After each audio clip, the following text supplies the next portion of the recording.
আপনাদেরকে মনে রাখতে হবে, স্রোত দেখে চলতে হবে। স্রোতের উজানে গিয়ে কিন্তু আগায় আগানো যায় না। সংগঠন যাদের, নেতৃত্ব যাদের, তাদের সাথে রাজনীতি করতে হবে। হয়তো আপনারা জানেন বিগত দিনেও হয়তো কেউ না কেউ তাদের হাতে নেতৃত্ব ছিল, এখন নেতৃত্বের পরিবর্তন হয়েছে।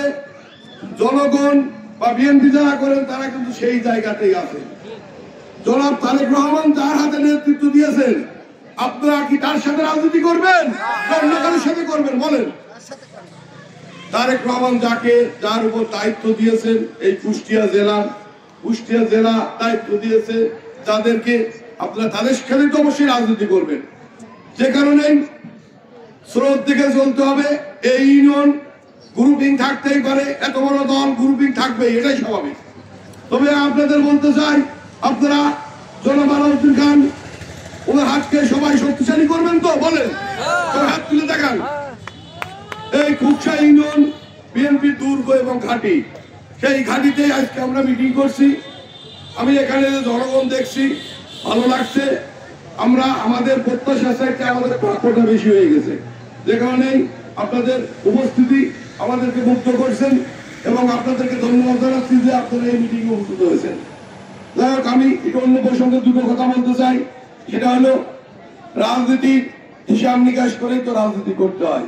আপনারা তো শুনেছেন বা জেনেছেন, আমাদের তারুণ্যের প্রতীক তারেক রহমান বাংলাদেশের রাজনৈতিক প্রেক্ষাপট, সামাজিক প্রেক্ষাপট, অর্থনৈতিক প্রেক্ষাপট, আইন সংস্করণ প্রেক্ষাপট, বিচার বিভাগ সংস্করণ প্রেক্ষাপট সব কিছু মিলে মানুষের জীবনযাত্রার যত উন্নয়ন, মানুষের জীবনযাত্রার স্বাভাবিক যে সুবিধা মানুষের পাওয়ার কথা, মানুষের একটা নাগরিক হিসেবে তার যে অধিকার আছে, তার জন্য জীবনকে বাঁচানোর জন্য, দেশকে রক্ষা করার জন্য উনি 19 দফা দিয়েছেন, 31 দফা দিয়েছেন। 31 দফাকেই আমাদের বাস্তবায়ন করতে হবে। শহীদ প্রেসিডেন্ট জিয়াউর রহমান দিয়েছিল 19 দফা। উনারই পুত্র, উনারই আমাদের আগামী দিনের তারুণ্যের প্রতীক, আগামী দিনের প্রধানমন্ত্রী, আগামী দিনের রাষ্ট্রনায়ক এই দেশের জন্য 31 দফা দিয়েছেন।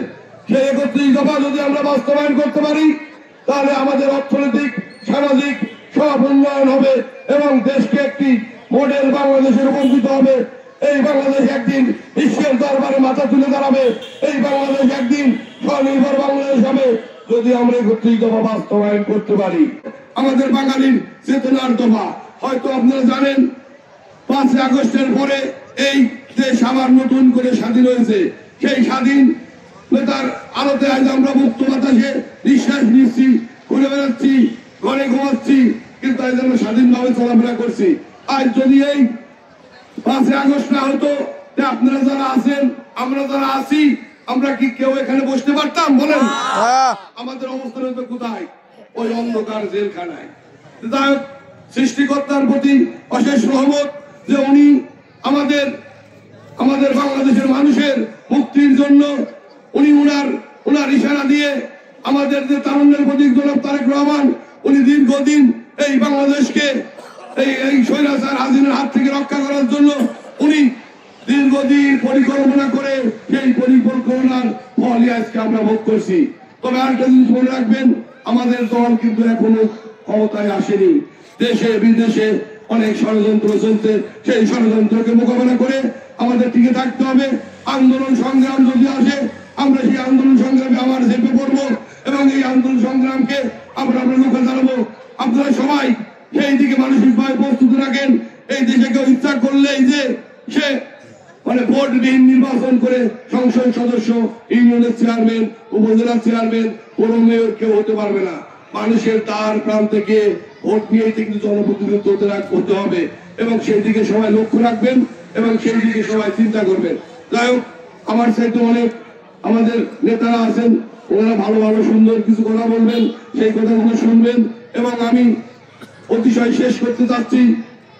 শহীদ প্রেসিডেন্ট জিয়াউর রহমান, উনি উমর হোক, তারুণ্যের প্রতীক তারেক রহমান, আগামী দিনের রাষ্ট্রনায়ক তারেক রহমান, ওনার প্রতি আমরা অনেক শ্রদ্ধা জ্ঞাপন করে বলছি যে উনি যেন আমাদের বাংলাদেশে যদি ফিরে আসেন, তাহলে বাংলাদেশের মানুষ সেদিন ঢাকা শহর সবই অচল হয়ে যাবে এবং আমরা সেই প্রতীক্ষায় আছি।